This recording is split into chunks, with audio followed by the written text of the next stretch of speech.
So welcome to the Soulcast. I'm Iyare and today we have an incredible guest, a guest who was part of the first ever Soul event that ever happened back in 2014, I think that was. And our guest is a writer, an actor, a general kind of good egg. Yeah. Right. Nathan Bryon, welcome to the Soulcast. Thank you for having me. Mate, yes. Do you know what? It's incredible because it felt for a long time, and it does feel like that it's not a soul thing if you're not there. I love soul events. I've loved it from the first one to all the others I come to.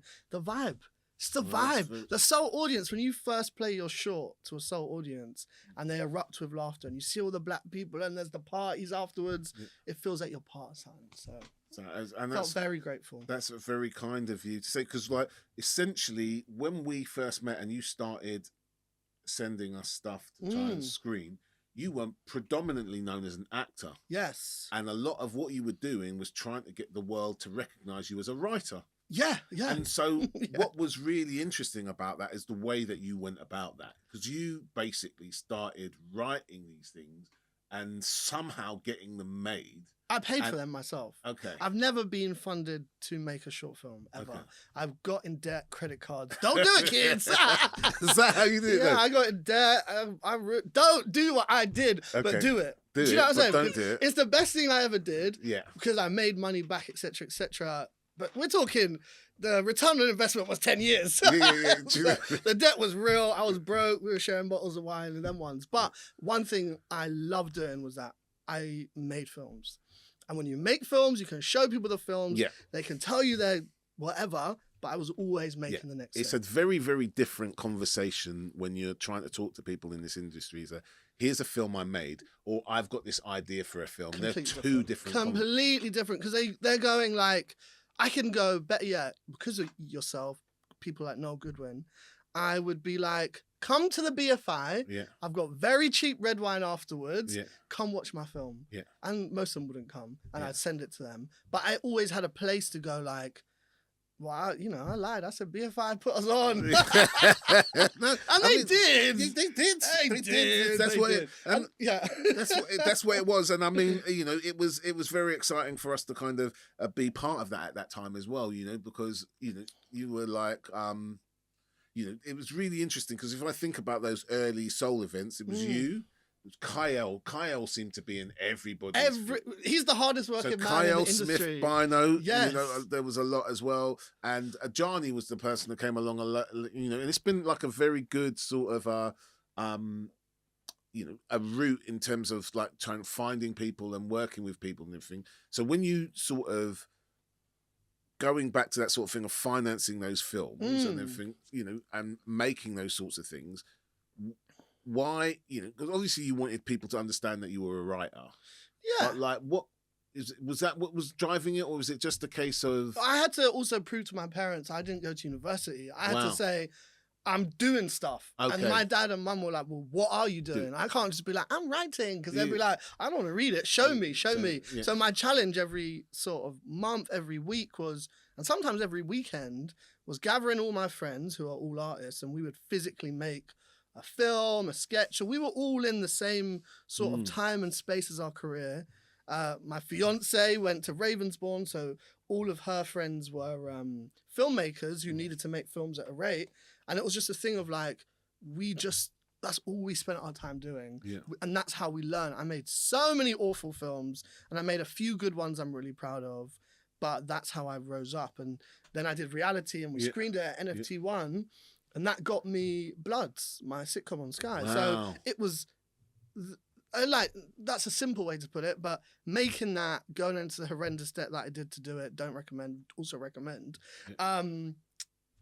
That's how every film I made, I stepped forward weirdly in another way. Yeah. Because I was audaciously insane and delusional that we'd make a film and then I would just send it to like the head of the BBC. Like I would get the man's email and be like, dear so-and-so, dear sir, have you seen this stupid sketch about farts? No response. But then I'd get a few responses, and those few responses changed my life. So it was like that time in my career, it felt like the most frustrating time at points.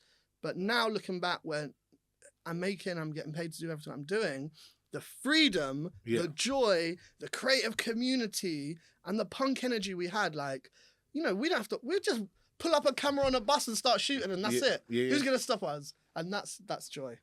Well, do you know what I mean? Maybe Sadiq, if he watches this, you can get some royalties. Who, Sadiq? Sadiq. You trying to get Sadiq paid? Sadiq, get that transport for London money. Everything I said on this podcast is alleged. You have no evidence. I'll say that about everything I've said today. Nothing in this podcast is actionable. I'm a liar. I'm a storyteller. I had all the permits. So if you know that, thinking about that, like, how did you start acting? Like, going back further, like, where did that come from? So, school, I was doing drama at school, and I just loved it. And I think my mum and dad are really hard workers, so they couldn't finish at a certain time. So I would go to after-school drama clubs. Sure. That's where I was just always doing it. And my mum, to kind of just keep me busy, would just put me in every single one. Yeah. I don't know why she put me in the choir. I can't sing. Yeah. I've done dance workshops. I've done ballet workshops. I've done all through the Lyric Hammersmith. I've done all these things, and acting was just the one that I felt really excited about. And I don't know where it came from, but I've always just had that Hannah Montana, like, in my head, I'm like, yo, you need to make yourself a star. Like, you have to do this. My parents aren't in the game, so I went on Google one day and I said, how do you get an agent? Yeah. And I was doing this when I was at school, and then I made a little CV of lies, alleged lies, alleged lies, and then I got my slight exaggerations, maybe. Yeah, Spielberg, alleged, Alan Spielberg. Yeah, exactly, his cousin from 6E. Exactly, it doesn't even matter. Yeah. And then I got my mum to take headshots, and then I was working at an usher at the Lyric. So with my £60, we printed all those out, and I sent them all. This is before emails, because I am actually a little bit old. And that was it. And then I got an agent, and then I auditioned for various TV shows, plays, whatever. And I just started to get a few wins, and I was hooked. What was the gig that made you feel like, okay, I'm an actor now? Was there a moment? The first one, there was one moment, because it was just one of those ones that I grew up watching it as a kid, and I got the sort of feature lead role in this Casualty episode. Wow. Which to me at the time was I was like, I've made it. So I've done it. This is Hollywood. And obviously, look, it's not, but it meant that, whoa, I'm on a professional set. Was this before they used to, because they shoot them in Wales now? Did you have to go to Wales to do that? Yeah, I think they still did it in Wales. Was it in Wales? Okay. It was somewhere I'm going to say Wales, Swansea, something like that. Yeah. And you're working with some of the best actors on TV. The role was really juicy and fun. And it was drama, because I was always doing comedy. So it was completely dramatic. And it just felt like my first thing I could really get my teeth into, and I tried. Have you looked at it recently? I would never watch that. I don't want to see it. I don't want to see my hammy ass. I couldn't think of anything worse. I don't go back. That's not for me. Never watch anything that you've done again. For why? However, I'm not very judgmental of myself. So it's not like... No, I might be like, wow, what a start. Look, I was really good. Yeah, do you know what I mean? Like, I'm not actually very self-critical. I think I should be more self-critical. No, I don't watch it back, but I really enjoyed it. And then I got Benidorm, and that sort of like blew open the doors. I saw, like, being a series regular, I really got to see what it takes to operate at that level, and then work with that show was big. Like, it was one of the few shows still getting 6-7 million viewers. So you really saw the scale of it, and working with Darren, who created it, I just saw what comedic writing was about. And that man can do it just like easy, like it's water to him. And I was really inspired. Yeah. So is that when you start kind of, because when, I'm thinking of like, I was making films then. So we were doing I was doing sketches with Stuart and making all my little films that whole time. But then when I was on Benidorm, I just saw what specifically sitcom writing took. Yeah. So before it was all instinctual. I didn't get the whole 3 jokes on a page. We were just making it up and just hoping that we can make our friends laugh. And then being on that show, I was like, oh no, there's like rhythm to this. There's flow to this. You've got to edit yourself. And Darren was generous with his time and I just really got to see what it took, you know. Because it's funny because you've made it seem quite straightforward. Oh, yeah, I missed bits. I can't remember. You go, oh yeah, I got this gig, and I kind of watched the guy writing, and then I started kind of upping my game writing. But like, you wrote a lot of, and you write a lot of different stuff. Because I remember you wrote like you wrote a load of Apple Tree House. Yeah, I did Rastamouse. Yeah. And I was writing those shows whilst I was on Benidorm.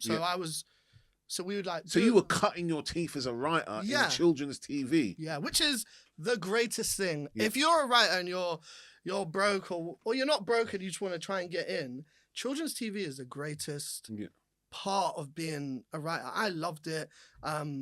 A, they pay you when you have no money. Yeah. B, there's like 20... only when you have no money. Well, if you got money, it's free. No. You have to do it for free. No. But you know what I mean? Like, they really look after you and they make the stuff. So if you haven't got money or you don't want to put yourself in debt to make short films, children's TV is fab because they'll commission you and then they'll make it. Yeah. And then you've got something to show people as a professional writer. So I was... in Benidorm, your filming day might finish at 3 o'clock or 4 o'clock or 5 o'clock, and then I'd go home, finish my script, send it off, then I go to the pub. But there's a sort of a discipline just to get through, because obviously it's hard being a writer. Yeah, because you're on your own, you have to just kind of bang it out somehow. Yeah, but it's the dream. It's like I knew it was never hard. It was maybe hard, like you're getting up at 6 and it's a long day, but the idea in my head that I remember one day this producer was like, I'd written this insane thing where a lion turned into a whale, whatever. There's no context, whatever. But it's animation. Yeah. And he was like, come to the animation studio. I want you to see how much see what you're making these people do. And I went down and I was like, it's a whole floor of people like drawing and doing all this. And I'm out here just being like, lion turns into a whale. And then I was like, I get this. Like, like, I'm causing misery. Misery. Do you know what I mean? I just thought this was a fun little idea, but I'm inflicting misery upon hundreds of people. And you know what? I loved it. I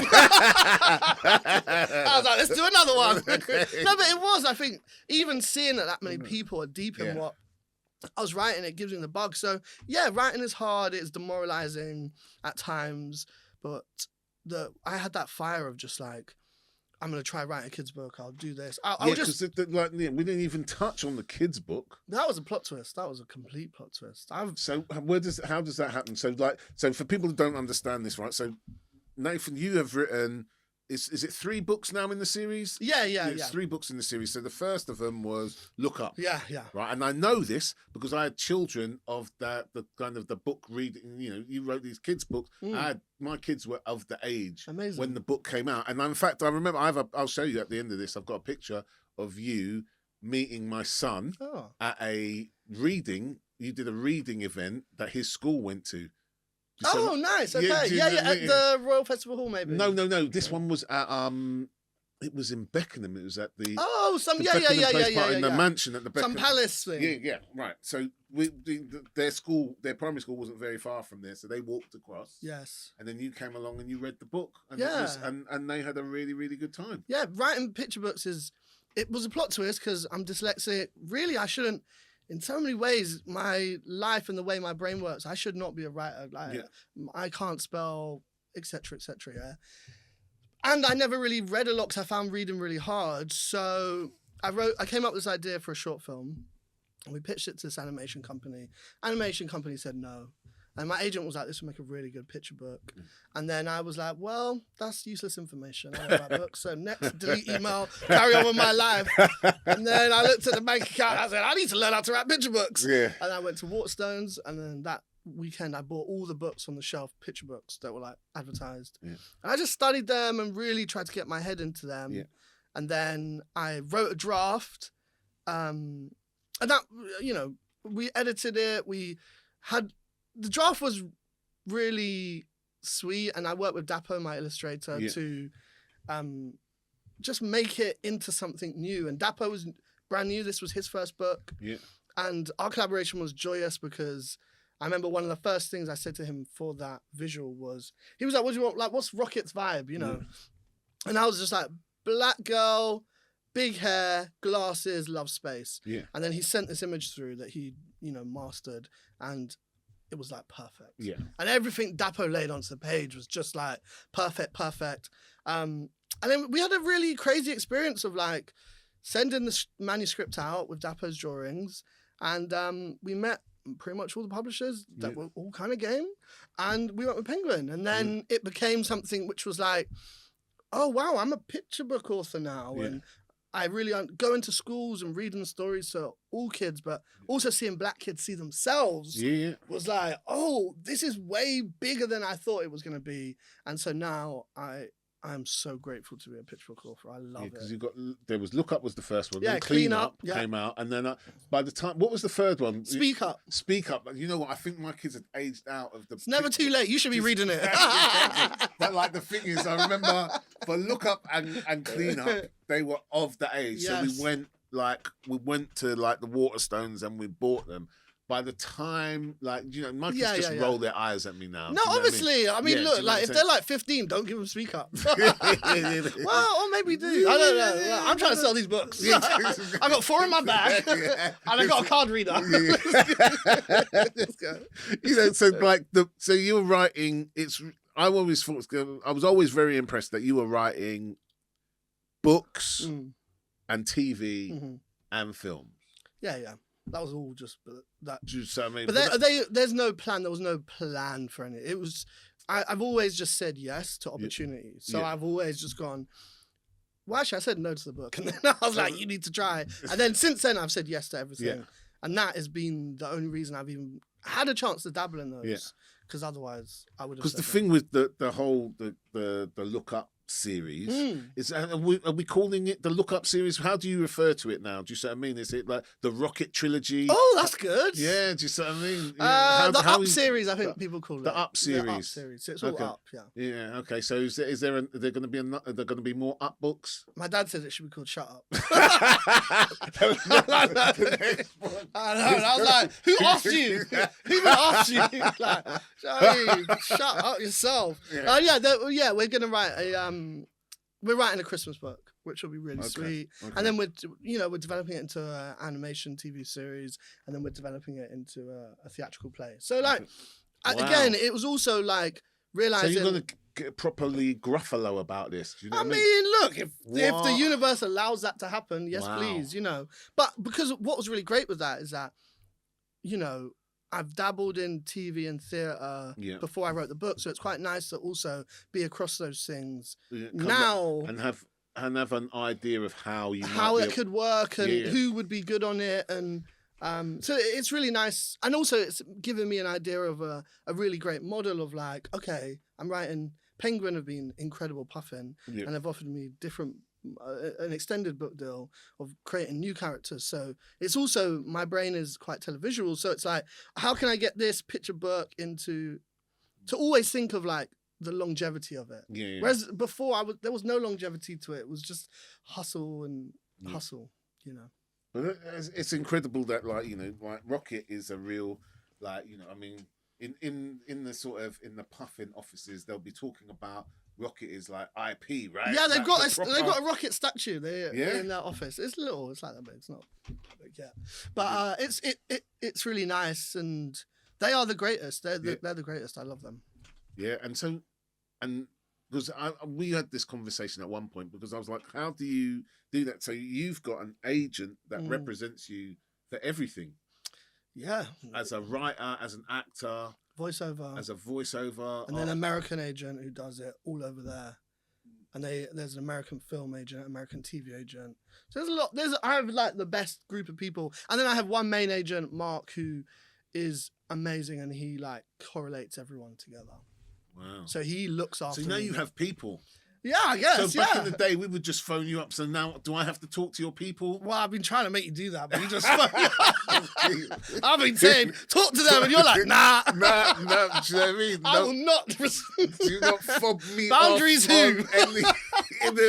Do not fob me off onto a minion. No. And like, I'm really lucky because I'm quite chaotic, as this podcast will come about, because we've just gone, wee. Mark isn't chaotic. So I've got like a Google Docs diary, and he tells me what I should be doing every day. Yeah. So he's like, and I need that because I'm working across so many things. Yeah. if I have my way, I would just be. So what does that look like at the moment? What are you working on? How are you juggling different things? Because you haven't got a current acting gig going on at the moment, right? No. At the moment, it's all writing, and it's a mix. It's between writing some feature films that I'm writing some with Tom, who I did Rye Lane with. Yeah. And then I'm we writing. We haven't even talked about Rye Lane. We'll come back to Rye Lane. We must talk about Rye Lane. Yeah. Come on. And then I'm writing some feature films on my own, which is really amazing as well. I'm having the best time with that. And then I'm doing a young adult, I think it's called young adult novel. YA novel. A whole novel. I mean, I said novel to someone the other day. It's like 70,000 words. Okay. So it's like a thin novel. Okay. With Puffin, and I love it. I'm having the best time, and I want that to be a movie one day. And then I'm writing on some TV shows. Like the reason I'm not trying to be vague. It's just none of these things might happen. So what it is that you kind of, one day you write on one thing and then you write on another thing, or like it'll be deadline. It's basically a race of who is shouting at me the loudest, and then that is factored in. Like, yo, they're angry. Okay, Mark, put in a month. Okay. So I would love to say that's not the truth, but it sort of dabbles in. And actually, I'm very lucky that all the projects so far have sort of aligned in a really nice way of like, okay, now it's time to do this one, and then it goes on. But that's actually what Mark does. And I'm doing a project with Monkeypaw, Jordan Peele's company, and David Heyman, and that's Monkeypaw. Isn't that all like horror type of stuff? Yeah, so it's a horror. Yeah, you're writing a horror. Yeah, it's it's a horror comedy. There's jokes. Okay, yeah, of course. There's jokes. And I'm really excited about that. And David Heyman and Jordan Peele are reading it at the moment. So that we've been working on it with Jerome Buchanan Nelson's come on to sort of help, and he's amazing. So we've been working on that for 5 years. Wow. So and that's a TV project. Focus. And it's been amazing, and working with good producers who just pull stuff out of you. Yeah. And that doesn't always happen, but those guys are the best of the best, and they're patient and kind, and fingers crossed that comes out, because that's... So you're actually dealing with Jordan Peele to do that? No. Do you know what I mean? No, I haven't met Jordan yet. I work with Dana and Whitney, part of his team, and they are geniuses. Yeah. And I think they know what Jordan wants, and Jordan's read it, hence why it's on their slate. So his notes will be being filtered in. So hopefully I meet him soon, and we kind of get on, and I can fangirl and be like, wow. And he's like, never let me see that guy again. Yeah. Because that's the thing. I mean, the thing is that I think everybody, particularly of a certain era, we watched a lot of Key and Peele sketches. Yeah, he's a genius. Yeah. Genius. And then to go from that, then to go into horror is amazing. But then also what I think, there is such similarity between horror and comedy, because your one job is to make people physically have a reaction. Yeah. Horror, you need them to jump, scream. Yeah. Comedy, if they're not laughing out loud, you're dead. And actually, whilst they're so different, they're so similar. So actually, you can see why he's such a master of what he does. And I think what he's done for black horror, taking it to the mainstream. I know there have been black horror films before, but Get Out changed the industry. Yeah. It changed everything. And to even be in his house of work and get notes from his people is like the biggest honor of my life. Yeah, and then eventually, you know what I mean, you might have your own house, and you'll have your people who will be giving notes to other people. Yeah, you know what I mean? I thought about that. Yeah, I think I would love a production company, but I also love weekends. Yeah. And I love a life. So I don't know if I'm like, at the moment, I've just had a very cute baby. So I don't congratulations. know. Thank you. How far along is your baby now? He's 4 months. Wow, so that's a really new baby. New. So it's like, imagine having a production company now. That would... What? Do you know what I mean? Maybe that's the time to do it. No. No, because seriously, the thing is, I think there's nothing like new parenthood really focuses your brain in terms of okra. You know what I mean? Like, now there are human beings whose whole future is dependent on how I do what. Do you see what I mean? So it can be the best point to do that stuff is because it's like, okay, if this doesn't work, this child is going to starve. Well, then it makes it happen. Sorry for this child. Sorry, hungry child. Sorry about it. Like, I tried my best. Love, Daddy. Peace out. I can't help you. Sorry. No, I think now's not a good time, just because I want to enjoy being a dad. And I think already, like, with the amount of work that I've got on, it's like, it just takes a lot of. Yeah. Just takes a lot to even complete what I'm trying to do. But I think it's definitely something I want to do in the future. But it's just about making sure that you're not just becoming another one to be another one. Yeah. I just need to... we'll get there. Yeah. Hopefully. Or not. So let's I promised we would talk a little bit about Rye Lane, because you've kind of contributed a classic to the the canon of Black British cinema. That's nice. I definitely think so. And I think you created a pair of characters there that we really fell in love with. Yeah, that was a joy to see, because that's never predicted, is it? Like you I don't think any writer writes something and goes, hit. Yeah. I wish there was a moment like that. It's not. It's always like, oh. Yeah. Oh God, this is going to be awful, isn't it? Yeah. And actually, the first moment where we shared it with an audience was in America. We were at Sundance and we screened it, and we were like, "Oh, maybe this is quite good," because we'd seen it a million times in different screening rooms and whatever. But you're with the people who you made it with, and you're all kind of tired of the stab. Like you've seen it, so seeing it with a fresh house in America. We knew there was something special going on, but then coming over here.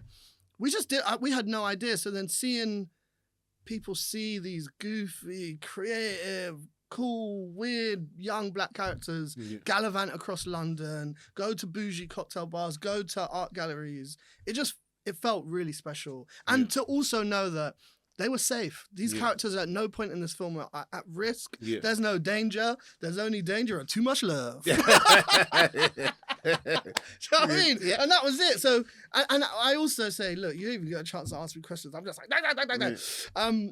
But the other part of the process, which I always like to say when I talk about Rye Lane, because I think so many people have horror stories, and I want to use it as one to encourage. That was one of the easiest things to get made ever. And people wanted us to make it as Black and colourful and as London as possible. Yeah. We had zero pushback. Yeah. And to be honest, I can't tell you I've had lots of pushback with that anyway, but I know there are lots of horror stories from my peers and from people who came before me. And just making Rye Lane, maybe where it fell in time and all of those things, we were just encouraged. Yeah. And like Rain coming on and making it bright, beautiful, colourful, like she really just added this spirit to it that I hope connected with people, and that's part of the reason. Well, that's obviously part of the reason why people like it. Wow. So it was great. So is that the thing when people spot you? Is that the thing that people talk? What's the project that people kind of go, oh, you know what I mean? Benidorm. It's Benidorm. It's Benidorm. I've never seen anything else I've done. That's totally fine. Yeah. And then what I do is I whip out my books in my bag, and with the card machine, I say, "Come on now, come on now." If you like Benidorm, you're going to love this. Yeah, exactly. No, I think, however people get to know you, like some people don't even know I'm an author, so it's however you engage with whoever is whatever. So are there aspects of this business that you haven't tried yet that you think, oh, I fancy a bit of that? Yeah, I'm definitely going to direct. I'm going to direct some shorts this year that I'm going to do the festival route, and I want to definitely direct my own feature film. Are you going to have one ready by September? No, actually, it'd have to be by April. Challenge accepted. yeah, all right. Yeah, I'd love that. I'd love that. Wouldn't that be so good? That would be amazing. But what if you watch it and you go, nah? Well, I mean, there is. Invite me back then. Invite me on the podcast then. I got some words about Iyare and S.O.U.L. In April, if you bring me back, and we haven't accepted it into the festival. Bring me back, because I'll be on you. I'll be on you. Absolutely. Yeah, definitely want to direct.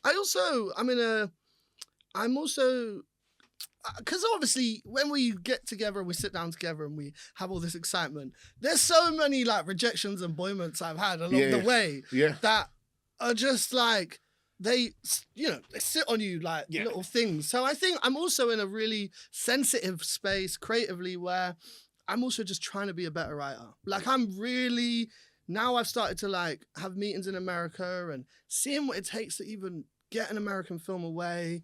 I'm really just trying to master the script writing because I've been very lucky in a way that I've been instinctive. And I think when I was a kid making these films, there was no, I didn't care. Like no one could tell me it was bad. I didn't care. I don't know you. Who cares? Whereas now I think I'm really learning what it takes to craft, like working with Tom, who I wrote Rye Lane with. He is one of the sort of masters I get to work with and really see what it takes to write a great script. But like obviously I've got my dialogue and the way I like to do things, which is my voice, but just really understanding the mechanics. So I'm kind of back in the library at the moment. Like I'm reading scripts, I'm reading script writing books, and one might think that's a weird time to do it, but I feel like this is a really great time to kind of restock everything I've learned and then go back out with new scripts. So I'm obviously looking forward to what's next, and I'm really excited to write more the movies I've written to come out, but I'm also really excited to just like become a master. So does that come from, have you had a point where it's felt like it's not gone well, or have you felt like, you know what, maybe this ain't for me? Never, it's not for me because I've got nothing else. Like, I have not 1 degree, nothing. So what is that question cannot exist because we're cooked. However, no, I've had like, I think if I'm at my most honest, I had like a burnout, I'd say last year, where I think it was just a culmination of, like I've really been going in for the last 10 years, like losing weekends, working really late at night, finishing a really big deadline, going on to another one, nothing in between. And I think last year, it just crashed and burned. And I was on my first, I was just on a big project and my brain just needed a moment to go like, am I good at this? Like, am I actually good at this? And then Teresa, my partner, is so good at being like, shut up. Yeah, of course you're good at this. Like, you've got a track record. This is your thing. What you need to do is have a holiday, which definitely helps. And then just re-find your love with it. And just, as you know, I'm in a really wonderful, lucky place where people often ask me to get involved in projects. And if I could, I'd get involved in every damn thing ever in the history of ever. And I did for a while just want to say yes, because there was a time when no one was giving me anything. And I think now it's just about going like, whatever yeses you're giving, making sure that they just fit my mission statement that I said all those years ago in the BFI. So, I'm in a really nice place of like, I'm working on all my favorite things. I'm also just really trying to learn how to be better. And also just remember that I'm 34, I'm trying, things are going to fail, and don't take rejection so hard. Like, if you get, if you get notes, like you don't have to feel like they're stabbing you. They're not. It's weird because it's really interesting to hear you say that, because obviously you've had a lot of yeses in terms of I've been really lucky. You've had 3 books out. You've got a feature film. You've written a TV series. Those are just the ones I can think of off the top of my head. I'm like, what are the credits that, like, what are the things that I'm not thinking about? You've got a ton of like Apple Tree House, Rastamouse. And I even did some Bad Education, and I've done lots of jumping in other people's shows, which is the best thing, because you get to just, it's an amazing part of the journey of jumping on someone else's show, and your job is to just champion them and make sure their vehicle becomes the biggest thing ever. And I think I love doing that. But then also I know as well, and we're all artists, and we all want to create, we all want to tell the world who we are, right? That's basically what I think writing is. When I write, I'm trying to tell people who I am, what's going on in this barnet, and how can I make the world a better place. They're the 3 things. So whether I jump on someone else's show, I try and do that, or I sit in my lab in myself, and I do that. That's what I'm trying to achieve. So, like, to wrap this up, for people who listen to you, have watched your work or read your work and are inspired and want to kind of get involved and do things. So what, because you did obviously one of your, you spent a lot of money, you didn't go to school that as much as you could. What's the advice? What are you telling people now who say to you, "Oh, Nathan, I want to be a writer too"? What are you saying? What are you telling them? I would say first things first. Retrain your brain to be delusional. Okay. I think it's vitally important that you are not realistic. Okay. Because I don't think realism is useful to ensure a project gets finished, but delusion is what pushes you to share it with people with your chest high and go, I really believe in myself. So you have to be delusional. Don't be practical. And then I would say you have to find a way to make your work. So I know when I was saying about money, whatever, I know everybody is broke. Everyone's going for a hard time. I even hate when I hear people say like, make your work. And that someone's watching or listening going, make my work. Yeah. Well, you make my work. And that's a good rebuttal. But I also, I'm going like, I mean, good one. And look, these are the conversations I have in my writer's room. But I also just go like, okay, what I did when I came back with that rebuttal was I found community, right? Yeah. And this is my advert for S.O.U.L films. Yeah. So I say, you need to go to S.O.U.L and you need to go to filmmaking events and you need to find people who are creatively in the same space as you, in the same energy as you, and you have to work together to make a film. Like now we've all got iPhones. I didn't have iPhones when we were making these short films. We were doing them on Canons. It cost quite a bit of money. Now you've all got iPhones. And there's so many different mediums to make, like 2 minutes on TikTok, 10 minutes on YouTube, Instagram Reels, like film festivals on top. So like find a way at its simplicity to make that work. Yeah. And there are ways you can do that for free. You can edit on GarageBand. There are ways you can do these things. Yeah. So it's vital. I think that's one of the things that's really interesting because even you can, writing is writing and it's all about understanding the form. So I guess one of the things, even if you're writing a really funny, 30-second sketch and that it goes on Instagram or whatever, it's still, it can still be a foundation, a basis that you can then step to the next film. I mean, how many people have we seen who've started on TikTok and now in Hollywood? That is a trajectory that exists. But also I think, without looking at it from a view of because it was really funny that I made so many sketches, no one watched them. I got 10 views. I feel like I watched a lot. Yeah, because I made you. I feel like I watched a lot of. I sent them. You were the 10 views. Yeah. Nobody watched them. It's not like I was some viral smash. Yeah. No, I bullied people to see these things, to see a gem in my writing, and it was reality where S.O.U.L, who was at Rough Cut now and is a commissioner at BBC, saw an episode and was like, "Oh, you've got something there. It's chaotic and mad. I remember once I got commissioned to write the pilot of Bloods, and I gave him the script, and it was 49 pages long, and he was so kind and was like, "Okay, in this meeting I'm gonna teach you the basics of writing sitcom." Yeah, and that is possible. People are found on the internet who make 2-minute videos, and then you meet your sort of Yoda who will be really kind and give you that skill. How did I get there again? You were talking about. I'm not entirely sure, but you were talking about your advice for people trying. Oh yeah, so the advice is you got to make the thing so you can tell people who you are. Yeah.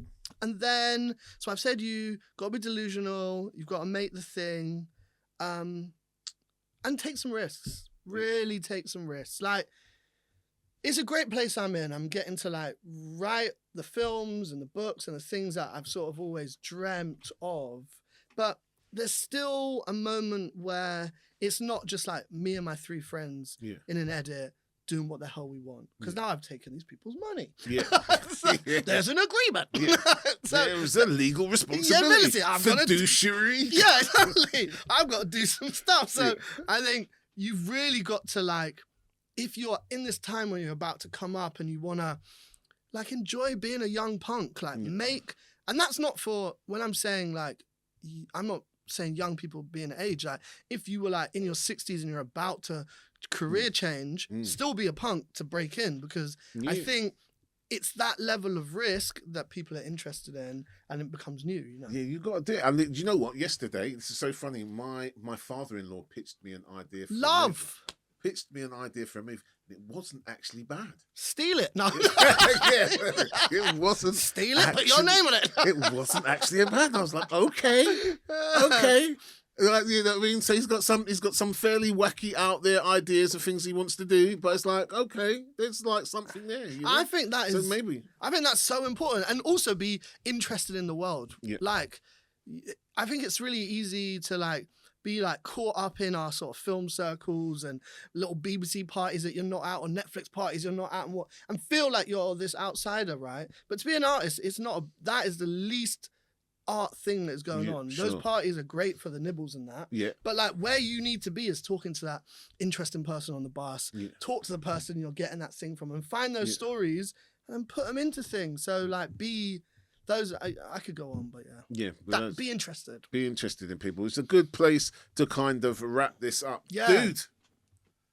Hopefully, like we'll come back. I mean, once you've rejected me, once you've rejected your feature, your short film director, I'll come back. Don't you worry. Do an episode for that. But like, hopefully, you know, this is something we'll get to do every once in a while, you know, and this will be an ongoing series. I would love that, and we'll have these chats. But let me just quickly big you up, because go on, please. I think it's also you need to find your Iyare. Like I think it's important that people understand that this isn't a contractual agree. You don't have to do this. Go ahead.